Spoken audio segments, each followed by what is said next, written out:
கருப்பு கவனில சாக்கோபார் பண்ணலாமா? ஒரு குக்கர்ல 1.5 கப் கருப்பு கவனி ரைஸ் எடுத்து நல்லா வாஷ் பண்ணி 8 ஹார்ஸ் மினிமம் 6.5 கப்ஸ் வாட்டர் ஊத்தி ஊற வச்சிடலாம். ஒரு குட்டி கப்ல 1/2 cup try grapes and 5 to 6 fix போட்டு ஊற வச்சிடுங்க. ஊற வச்ச வாட்டர்லயே குக்கர்ல 12 விசில்ஸ் விட்டு எடுத்தா ரைஸ் குக் ஆயிடும்.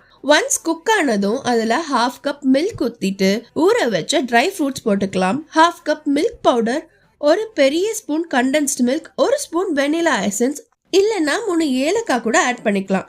இப்போ லைட்டா மிக்ஸ் பண்ணிட்டு அது ஒரு மிக்ஸி ஜார்ல மாத்தி அரைச்சு தேவைப்பட்டா கொஞ்சம் extra condensed milk and 2 pinch salt add பண்ணிட்டு ஸ்மூத்தா அரைச்சு எடுத்துடலாம்.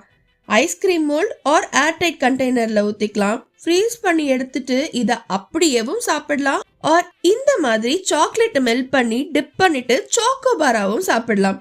ஆக மொத்தம் எப்படி சாப்பிட்டாலும் அவ்வளோ நல்லா இருக்கு. கண்டிப்பா ட்ரை பண்ணுங்க. இந்த அரிசிக்கு ஃபார்பிடன் ரைஸ், அதாவது தடை செய்யப்பட்டது, எம்பரர்ஸ் ரைஸ், ராஜாவின் அரிசி அப்படின்னு பேர் இருந்துச்சாம் பழைய காலத்துல சைனால. ஒரு சாமானியன் சாப்பிட்டா அவனுக்கு மரண தண்டனைன்னு அறிவிச்சாங்களாம். ஏன்னா ராஜாக்கள் நல்லா இருக்கணும். ஒரு சாமானியன் சாப்பிட்டா ராஜாவை விட பலமாயிட கூடாதுன்னு சொல்லி இந்த ஒரு சட்டத்தை வச்சிருந்தாங்க ஏன்ஷியன்ட் சைனால. ஏன்னா இதுல இல்லாத நியூட்ரியன்ஸே இல்ல. இத சாப்பிட்டா கேன்சரை கூட ஃபைட் பண்ண முடியும்னு ஒரு கிளைம் இருக்கு. அப்படிப்பட்ட அரிசி நமக்கு இன்னைக்கு ஈஸியா கிடைக்குது. அதுல இப்படி ஒரு ரெசிபி மிஸ்ஸே பண்ணிடாதீங்க.